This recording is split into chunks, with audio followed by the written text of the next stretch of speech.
Hello friends, मैं doctor Abhilasha R K Patel, PG Ayurveda Prayojanam coaching classes Bhopal से। आज ही क्लास में हम क्रिया शारीर का एक छोटा सा टॉपिक पढ़ने जा रहे हैं। इसमें हम धातुओं का अंजलि प्रमाण पढ़ेंगे। एक फॉर्मूले के थ्रू आपको पूरा याद हो जाएगा। चलिए स्टार्ट करते हैं। यहाँ पे धातु दी है, यहाँ पर इनका अंजलि प्रमाण है।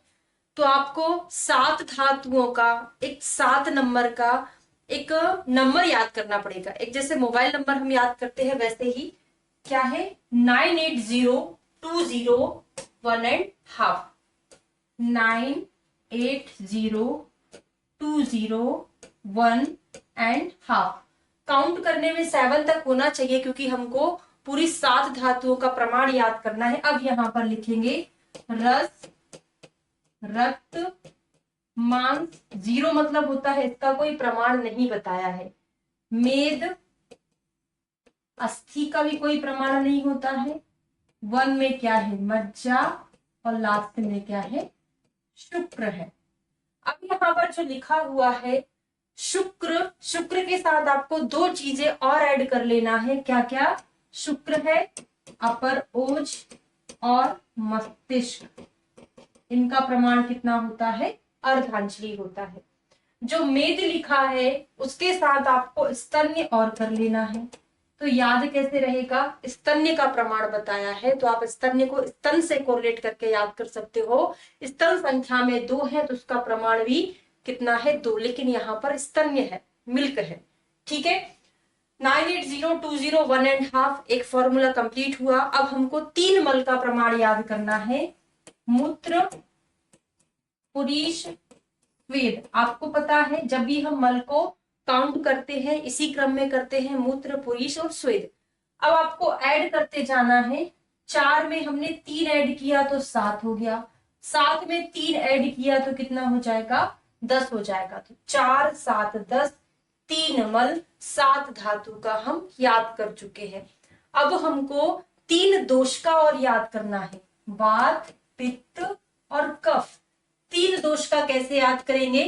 तो वात में तो कोई बताया ही नहीं है। पा से पित्त, पा से 5 याद कर लो। पुरीश का 5 याद नहीं करना क्योंकि वो भी पा से आ रहा है, कंफ्यूजन हो जाता है। तो मूत्र, पुरीश, स्वेद आपने साथ में याद कर लिया। 3 ऐड किया है आपने। और यहाँ पे पा से पित्त 5 और कफ का जस्ट 1 बढ़ा देना, कितना हो जाएगा? 6 हो जाएगा। ठीक है, अब मूत्र भी अधो मार्ग से प्रवर्तन होता है मूत्र का, और यहाँ पर लिख लो आर्तव का भी अधो मार्ग से प्रवर्तन होता है। तो मूत्र और आर्तव का कितना हो जाएगा? 4 हो जाएगा। ठीक है, अब एक और चीज आपका बचा। यहाँ पर अपर ओज बताया है लेकिन पर ओज नहीं बताया। तो पर ओज का प्रमाण कितना होता है? अष्टबिंदु होता है। किसने बोला है? चरक ने बोला है। मतलब चरक के जो टीकाकार हैं चक्रपाणि ने ओज को 2 में डिवाइड किया है, एक पर ओज एक अपर ओज। चरक ने तो केवल एक ही ओज बोला है। उनके टीकाकार चक्रपाणि ने डिवीजन किया है, पर ओज अपर ओज। अपर ओज का प्रमाण अर्धांजलि, पर ओज का प्रमाण होता है अष्टबिंदु। और 6 बिंदु किसने बोला है पर ओज का प्रमाण?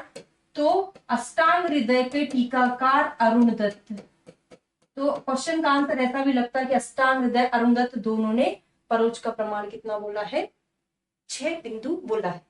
अब हमारा बस एक ही चीज बचा, इसमें से एक बार मैच कर लो। उदक मतलब जल या स्वेद, दंतांजलि पढ़ा है हमने। रस हो गया, रक्त, पुरीश, कफ, पित्त हो गया, मूत्र, आर्तव हो गया। वसा हमारा बचा था तो याद करेंगे कि भगवान शंकर के तीसरे नेत्र में ब्रह्मांड बसा हुआ है।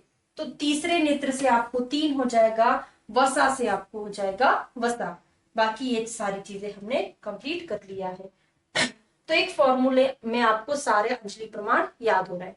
तो सुश्रुत जी ने अंजलि प्रमाण का वर्णन नहीं किया है, ये पॉइंट आपको विशेष रूप से याद रखना है। Thank you.